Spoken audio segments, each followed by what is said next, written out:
In 2019, ilang taon na yung nakalipas, 6, I joined a cross-country mountain bike race. Hindi po ako nag-cross ng other country. Yun lang yung tawag sa discipline ng bike race na sinalihan ko. So marami pong uri ng cycling events. So merong yung mga naka-skinny na kasuotan, tapos pabilisan sa flat na road. Yan, yung sinalihan ko po ganyan. So mix po siya ng kalsada at mix ng lupa sa kabundukan ng San Mateo sa may Timberland. Yan, it was a 30-kilometer race. Paakyat, pababa, paakyat, pababa. May mga bato-bato, may mga lubak, may mga butas, at may mga gano'n na ginawa yung organizers para sa aming karera na sinalihan. It was difficult, tiring, and a long race. Para sa akin, mahaba na po yung 30 kilometers kasi hindi naman po ako talaga competitive sa sport na to. Yan. So, dalawang category. May category po kasi yung mga baguhan, mga 30 kilometers. Meron yung mga pang-expert, mga 60 kilometers sila. So, mas malayo yung, yung kanilang binisikleta. Tsaka mas iba yung difficulty ng terrain. But it was my first time ever to race. Yan. Hindi ako nakarera ng takbo eh. Wala akong sinalihang swimming na mga karera o kotse na karera. Bisikleta lang ang unang-una na nasalihan ko na race. So, I was very excited. Actually, Sunday yon, nagsimba pa ako dito. Yung family ko lang nag-church dito kasi Sunday event yan. So, after nun ay nakasimba pa ba ako? Hindi na yata kasi pagod na pagod po ako nung ako ay umuwi. Like the Apostle Paul, in several of his letters, he compared the Christian life to a race. Long, demanding, and often marked by trials and difficulties. Yung binabanggit ni Apostle Paul na race sa kanyang mga sulat na ibinigay sa mga early Christians, it is not a sprint. Alam niyo po yung sprint? Yung mga konting metro lang, pabilisan, at matatapos agad ng ilang segundo. Doon po mahusay si, yung Olympic champion na si Isaiah, ano apelido niya? Bolt. Yon. Usain Bolt. Yon. Pero ang buhay Kristiyano ay hindi po pabilisan at hindi paiklian, but it is like a marathon. A marathon of faith, perseverance, and obedience. Yet, for those who press on and remain faithful to God, there awaits a victor's crown. A reward not for speed, but for steadfastness.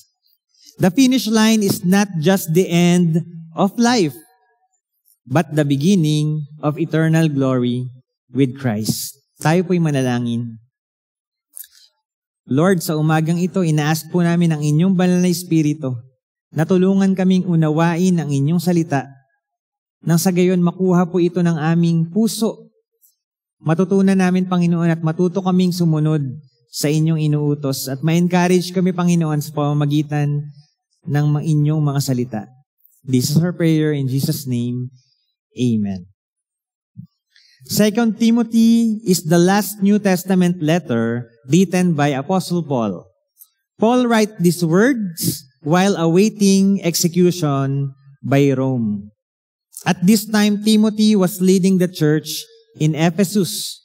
Paul writes to Timothy in order to encourage him.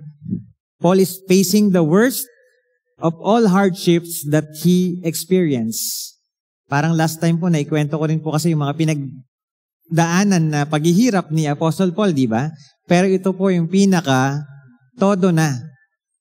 Kasi alam niya na malapit na po siyang i-execute, malapit na siyang mamatay. So he encourages Timothy to stand strong in his faith with a reliance on the written word of God. This letter echoes many of the themes Paul uses in his other letters to the early Christians. Sa Timothy chapter 4 po, binigyang diin ni Paul ang kahalagahan ng pagde-defend ni Timothy sa kanyang pananampalataya laban sa mga maling turo at laban sa mga false teachers noong kanilang panahon. Paul also openly admits that his life is nearly over. So Timothy will need to continue the ministry of the Lord Jesus to reach and preach even without Paul. Parang ano po to, last will and testament na ni Paul para kay Timothy. Paul's final words in 2 Timothy are both a heartfelt goodbye and a strong reminder for Timothy to stay faithful, hold on to true teaching, and lead with courage, even in trials and suffering, for the sake of the gospel. The life of the believers during the time of Paul and Timothy is not as easy as what we are experiencing now as Christians. Kung ikukumpara po natin yung buhay na pinagdaraanan natin ngayon na sinabi rin natin dati na ang dami nating problemang kinakaharap, ang dami nating mga challenges sa buhay, mahirap mabuhay ngayon bilang Kristiyano, lalo na po nung kanilang panahon, no? Dahil sila ay pinipersecute. But, thriving and growing in our faith, it means sacrifice and deep commitment to Christ, despite the danger and persecutions. Believers face threats from both religious leaders and political powers, and stand firm, often meaning to lose their status.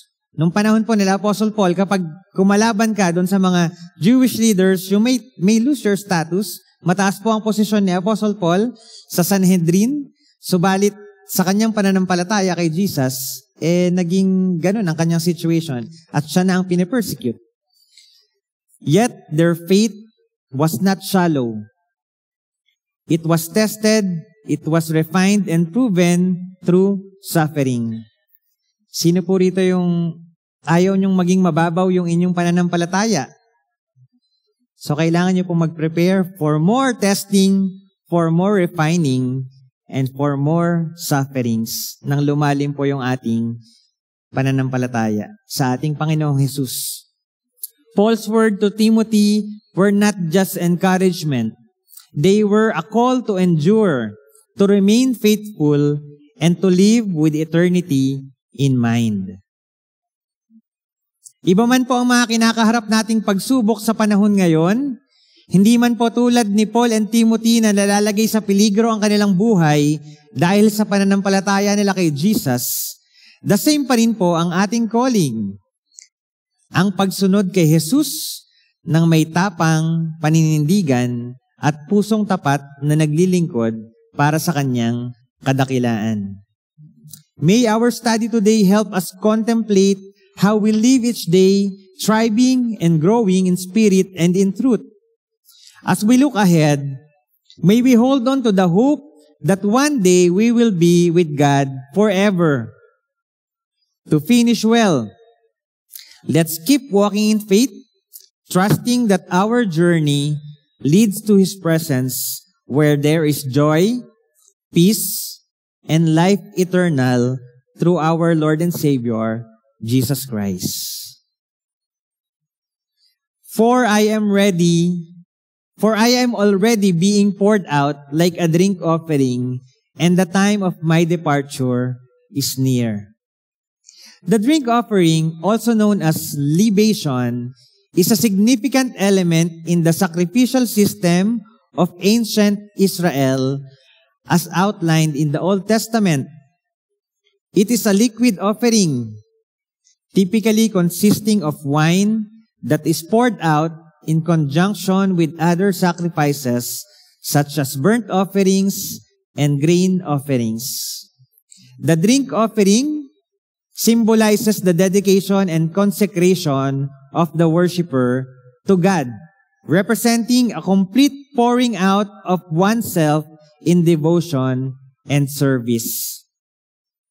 These words from Apostle Paul signifies his deep commitment to Christ and his readiness to offer his body not just as a living sacrifice, but literally to sacrifice his own life to advance the kingdom of God. So alam po natin yung Bible verse no, na we offer our bodies as living sacrifice. But Apostle Paul, he is prepared to give his life to advance the kingdom of God. Sinasabi po niya sa katagan na ito na, ino-offer ko na yung sarili ko para sa Panginoon. Dito na ako magwawakas, Timothy. Ipagpatuloy mo ang ministeryo na ginagawa mo kung nasaan ka man. At ako ay yayao na, kapiling ng Ama. That drink offering, it is an integral part of the sacrificial system. It reflects the depth of commitment and devotion expected of God's people. It serves as a powerful symbol of the worshipper's total surrender and the joy found in serving the Lord. Sabi po sa isang Bible commentary, through the lens of the New Testament, it gains further significance as a precursor to the sacrificial love demonstrated by Christ and the call for believers to live lives poured out in service to God and others. Jesus Christ poured out His life for us so we can experience eternal life. And we as believers must pour out our service for God. Paul, while writing this letter to Timothy, knows that the end is near for him. Marami din naman pong pagkakataon na nakaiwas si Apostol Pablo sa kamatayan. Hindi naman po niya inihain yung sarili na sabihin niya, sige, from day one na nakilala niya si Jesus, okay na, patayin niyo na ako. Hindi naman po ganon. So hindi po tayo ni-encourage na Apostle Paul na ganon din, no? Na porket Christian ka at willing kang mamatay para sa Panginoon, ibabalandra mo na yung katawan mo para patayin ka ng kung sino mang gustong pumatay sa mga Kristiyano. Hindi po ganon. Today, there are still, pero ang katotohanan po, may mga missionary po na nasa mga closed country, mga communist country, na hindi nga talaga sila makakapag-worship ng katulad natin, hindi katulad ng mga pastor dito sa Pilipinas na makakapag-preach ng gospel, even sa kalsada, nagagawa po natin yon. So, realidad din naman po yon. May mga bansa at may mga tao talaga na sinasakripisyo yung buhay nila dahil maaari na yun na yung last time na sila po ay makakapag-preach ng gospel, last time na makakasing ng mga worship songs, or last time nilang makakapagbasa ng Biblia. Yet, these people, they continue to be bold, to trust God, that the message of Jesus Christ is worth every sacrifice. No, na kahit po pumanaw sila for the sake of the gospel, okay lang yon dahil naibahagi nila ang salita ng Diyos, isang buhay kapalit ng maraming kaluluwa na pupunta sa Panginoon. Pero praise God po dahil yung ating mga missionaries, especially yung ating mga sinusuportahan dito sa FBC, hindi hinahayaang mabitay or mamatay or makulong. Hindi ko po alam sa history ng FBC kung may nakulong na po ba tayong supported missionary. Pero siguro wala pang namatay, wala namang nakuwento sa akin. Maaari merong mga minamanmanan ng mga police or ng mga otoridad doon sa bansang kanilang pinupuntahan, pero wala pong grabing nagaganap sa kanila. That is the grace of God. Pinoprotektahan po sila ng Panginoon at patuloy po silang nakakapaglingkod sa kanilang gawain. Samantalang dito sa Pilipinas, na malaya tayong gawin ang lahat ng ating pwedeng gawin para mag-evangelize, mag-share ng gospel, mag-invite ng ating mga kaibigan para dalhin sa simbahan at ipakilala si Jesus sa kanila. Sometimes, nane-neglect po natin yon na gawin while we are free to do that. Like the Apostle Paul, some missionaries never returned home. Ang reality, may hindi po nakauwi. Merong mga namatay doon sa hindi nila lupang sinilangan. They laid down their lives in foreign lands, remaining faithful to their calling until the end. Courageously, they faced death, not with fear, but with the hope of finally meeting the Master they had long served. So si Apostle Paul po, siya po ay missionary. Si Paul na sinilang sa Tarsus, mamamatay siya sa banyagang lupa dahil sa kanyang debosyon sa paglilingkod sa Panginoon. At ready po siya na harapin ang mga bagay na yon. Hindi niya i-denounce ang kanyang pananampalataya kay Hesukristo. We, as followers of Jesus, we too are called to walk a path of total surrender to the will of God. Kung tatawagin ka ng Panginoon in the future or even now, na magmisyon sa isang lugar na sarado at hindi tanggap ang pagiging Kristiyano, are you willing to go to the ends of the world? O kinakanta mo lang yon, yung Jesus, I believe in you, and I will go to the ends of the earth ba o world? World with you. Pero nung sinabi ni Lord na, sige, mag-missionary ka sa China. Ay Lord, wag na po, maganda po yung trabaho ko rito sa Pilipinas. Hindi na lang po. In one way or another, each of us will face moments where our faith will be tested and our convictions o yung ating mga prinsipyo sa buhay will be challenged. Bawat araw po, sina-challenge tayo ng mundo sa ating paninindigan, sa ating pagsunod, sa ating pananampalataya sa Panginoon. Kapag nababasa natin yung mga balita at naririnig natin yung mga korupsyon, mga karumal-dumal na krimen, ano po ang naging effect nun sa iyo? Nagagalit ka ba at inilalabas mo ang iyong anger sa social media? O nag-iisip ka ng isang biblical reflection na may kinalaman sa issue at doon mo gustong mag-reflect? But that is the Christian life. Sometimes may mga prinsipyong hindi po tayo agree. So we want to refute that kind of principle. At gusto nating i-pronounce sa buong mundo kung ano yung katotohanan na ating nalalaman. We must be prepared for that kind of journey. Journey na nag-against the flow. Hindi tayo umaayon sa kung ano ang nauuso sa mundo. Each day is an opportunity to pour ourselves out in service, in love, and in obedience to God.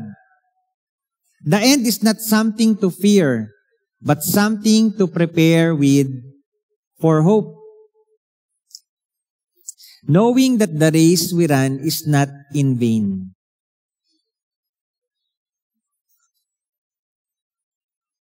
Are you ready to run the race?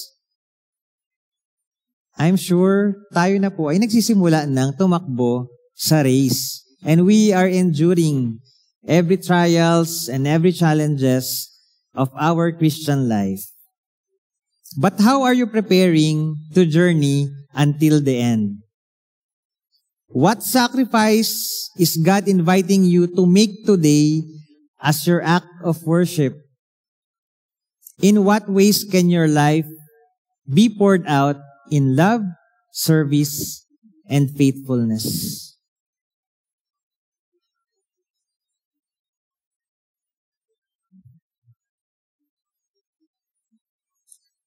Verse 7, I have fought the good fight, I have finished the race, I have kept the faith.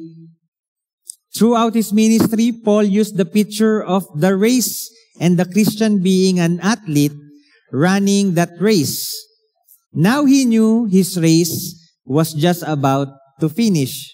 Matatapos na po yung tinatakbong karera ni Apostol Pablo dahil alam niyang siya ay malapit nang kunin ni Lord. Papanaw na po siya. I-execute na po siya ng Roma. Sabi po sa Acts 20:24, however, I consider my life worth nothing to me. My only aim is to finish the race and complete the task the Lord Jesus has given me. The task of testifying to the good news of grace. To the good news of God's grace. Sabi po sa Corinthians chapter 9 verse 1 Corinthians 9:24, do you not know that in a race all the runners run, but only one gets the prize? Run in such a way as to get the prize. So sa totoong karera po sa lupa, isa lang po yung nagcha-champion. Pero wag po kayong mag-alala. Bilang mga Kristiyano, we run the race together and we will get the prize together. In Hebrews 12, he said that we must run the race with perseverance. In Philippians 3, he challenged the believers to press on toward the goal to win the prize. So yung Acts po tsaka Hebrews, different author po yun. But commonly, yung mga Hebrews o yung mga Hudyo, they know the, yung prinsipyo of having a race. Kasi wala naman pong ibang mga other na mga entertainment. Konti lang mga entertainment noong unang panahon eh. So isa po doon yung karera. Pagtakbo, pagsakay sa kabayo, o kung ano pang mga pwedeng sakyan. So this is the race that we must focus on to finish. We must focus on to testify the good news of God's grace, to share the love of God to all the nations in the name of Jesus. So how do you testify about the good news? About the grace of God? How do you share your faith to other people? When we live in a way that reflects God's goodness and grace, our everyday actions become a powerful testimony. Kapag pinapamuhay po natin yung ating pagiging Kristiyano, napaka-powerful po na testimony yun. Makikita tayo ng ibang tao na, oy, si brother, oy, si sister, medyo iba ang kanyang dating. Kapag kasama ko siya, natutuwa ako. Kapag kasama ko siya, hindi ako nalulungkot.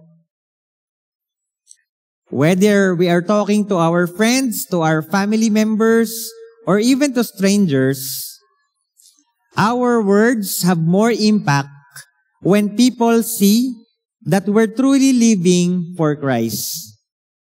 People don't just hear what we say, they see how we live.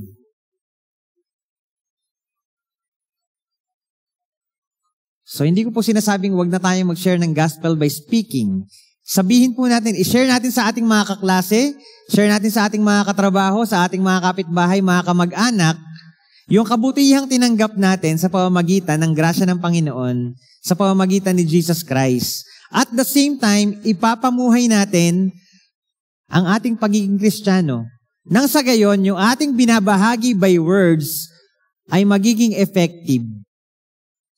What I speak here in the pulpit will be more effective if I am being a good example of these words. So mahirap po, no? Kasi ang realidad ng buhay, magkakasala ka talaga, magkakamali ka, may inis ka.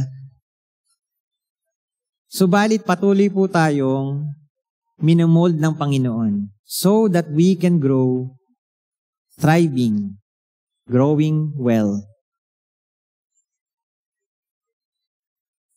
Are you a growing disciple of Jesus? Nagsusurvive ka lang ba sa iyong Christian life? Or are you thriving in your walk with Him? Are there visible growth in your spiritual life, starting from the moment you received Jesus Christ as your Lord and Savior up to today? Anong pinagbago ng iyong buhay? A thriving disciple of Jesus is marked by a deepening faith in Christ, a growing love for His people, and a life increasingly aligned with His purpose. From the moment of salvation, when you receive Jesus Christ as your Lord and Savior, our journey should reflect spiritual growth. We must grow spiritually. We must mature in our Christian life. We must love other people so that the love of God will reflect in our life. We must have wise decision and daily choices that reflects the will of God in our life. Yung mga pinipili nating desisyon sa buhay, kailangan habang tayo ay nag-grow na mga Kristiyano, yung mga ginagawa nating desisyon ay naaayon sa kalooban ng Panginoon.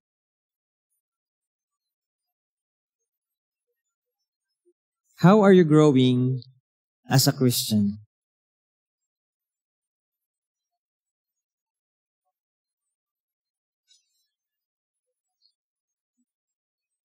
And yung verse 8 po, now there is in store for me the crown of righteousness, which the Lord, the righteous judge, will award to me on that day. And not only to me, but also to all who have longed for His appearing. There are two main words for the crown in the New Testament. One refers to a royal crown, yung corona po na ginagawad sa hari. And the other, to the victor's crown, yung corona na iginagawad sa nanalo sa patimpalak. Here, Paul referred to the victor's crown, yung sinasabi niya ritong crown of righteousness.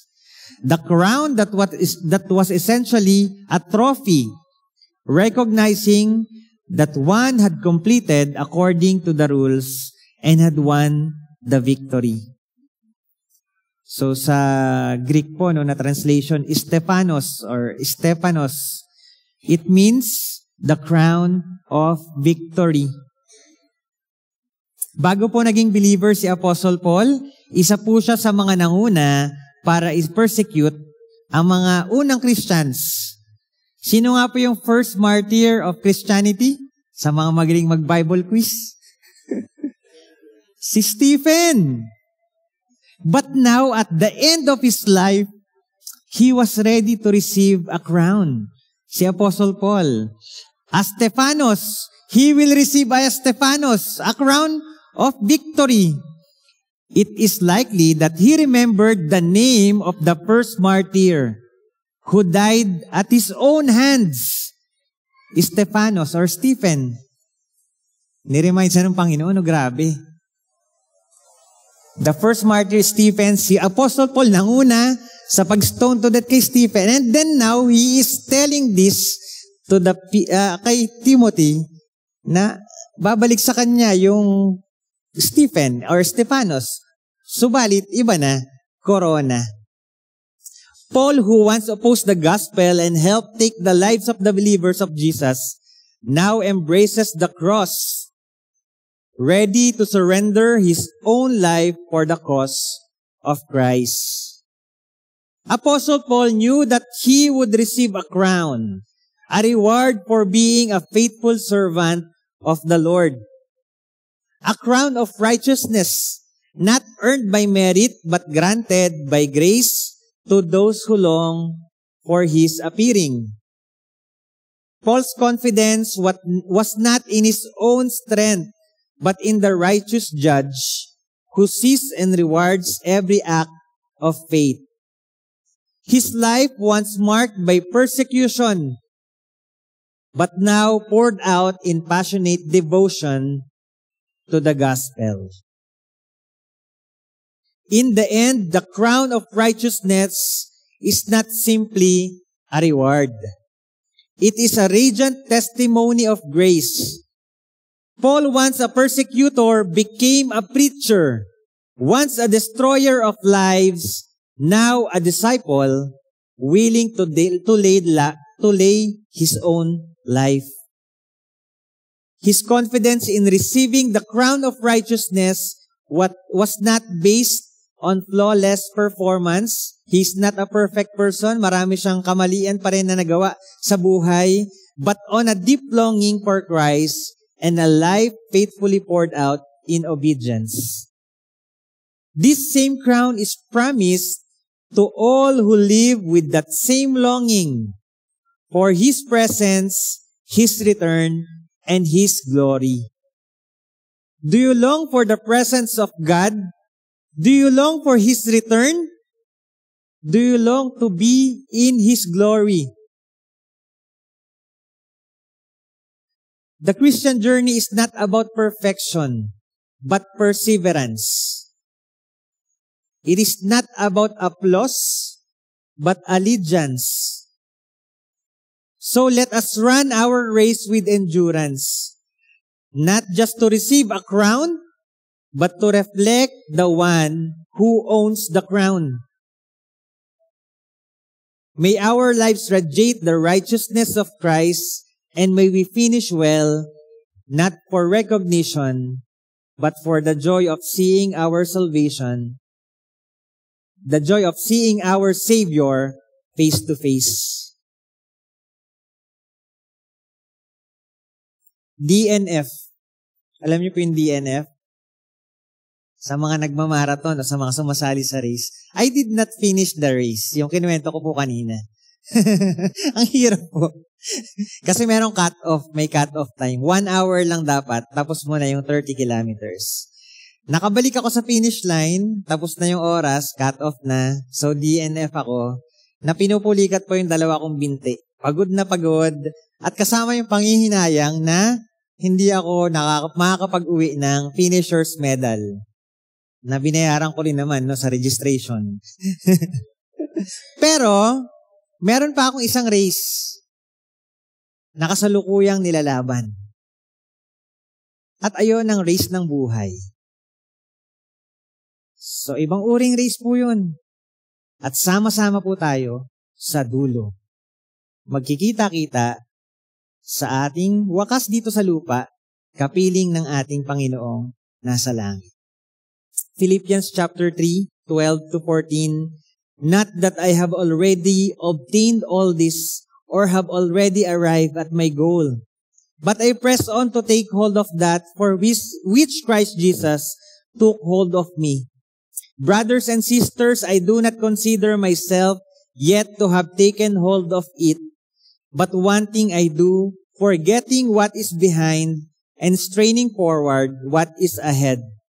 I press on toward the goal to win the prize for which God has called me heavenward in Christ Jesus. The race of life is long and tiring, and there will be challenges along the way. It is not about how good we start, but about how we finish well. The Christian journey, God has prepared us for His own glory. Tayo po'y manalangin. Maraming salamat, Panginoon, sa challenge na ito na aming narinig ngayong umaga. And yung reality, Panginoon, na medyo simple lang naman ang buhay namin dito sa Pilipinas, basic lang. Hindi naman po nanganganib ang aming buhay. At hindi namin alam, Panginoon, kung kailan niyo po kami kukunin. But we are here, Lord. Help us to endure this race of life as we serve you as true disciples of Jesus. Dalangin ko po, Panginoon, na bigyan niyo kami ng kalakasan. Gamitin niyo ang community ng Faith Baptist Church ng sa gayon, Panginoon. Sama-sama kaming magte-train to be a good disciple of Jesus Christ. Nang sa gayon, Panginoon, magkikita-kita po kami sa dulo. This is our prayer. In Jesus' name, Amen.